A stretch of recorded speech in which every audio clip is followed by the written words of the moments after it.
have built, there are 4 kinds of end users that we can talk about. End use for business growth, end use for fixed asset, buying a fixed asset, end use for your business cycle, that's your working capital gap, and end use for other reasons. And in each of it, you will have a specific line of questioning.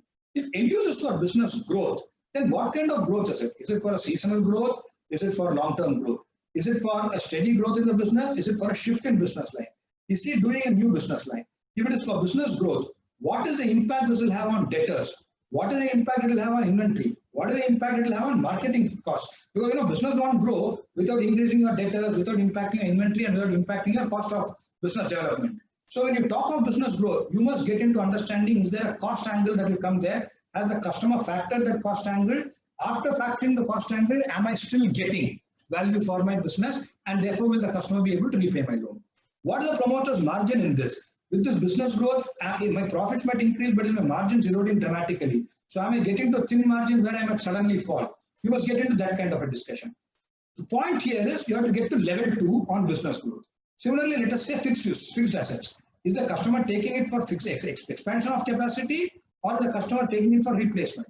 Now, why is this important? If the customer is taking it for replacement, then the requirement is here and now.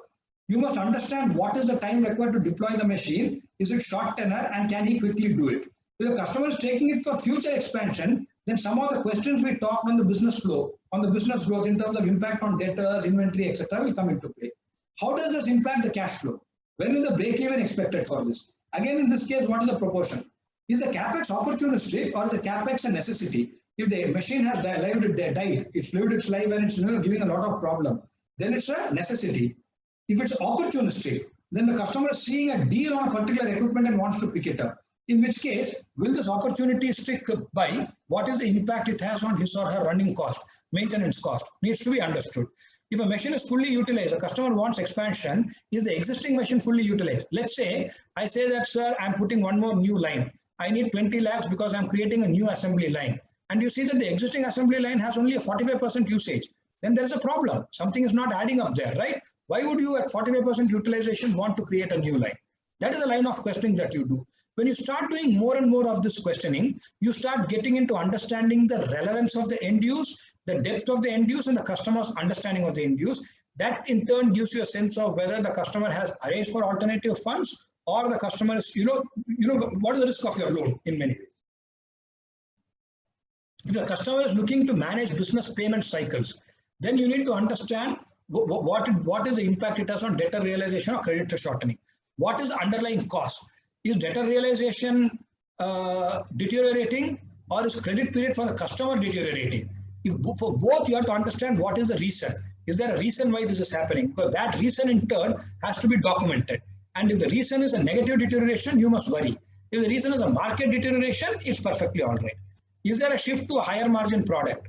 Is that causing this problem? Okay, so let us say your debtor realization might be getting increased. So earlier debtors were paying you in 3 weeks, but now your debtors are going to pay you in 6 weeks. But if it is because you've gone up the value chain and you're providing higher cost products, higher value products, then it's probably there is a justification. But if it is for the same product, if your debtor realization is changing, then you must worry about the cost of carry. Similarly, what's happening? Is it because your debtor is weakening in terms of credit?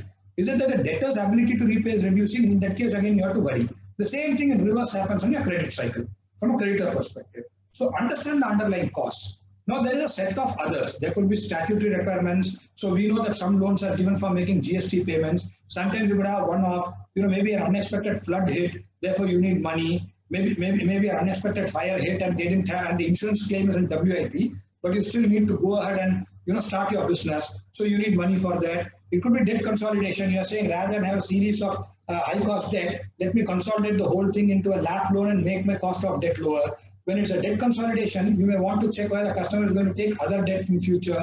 How do you manage that, etc. So all those things come into picture when you go into others. The idea, as I said, was 4 blocks: business growth, purchase of fixed asset, business cycle payment management, and others. And each of this, you have a specific line of questioning that you have to take. What we have done is given you level 1 and level 2, thoughts for level 1 and level 2 questioning, which you can build further on.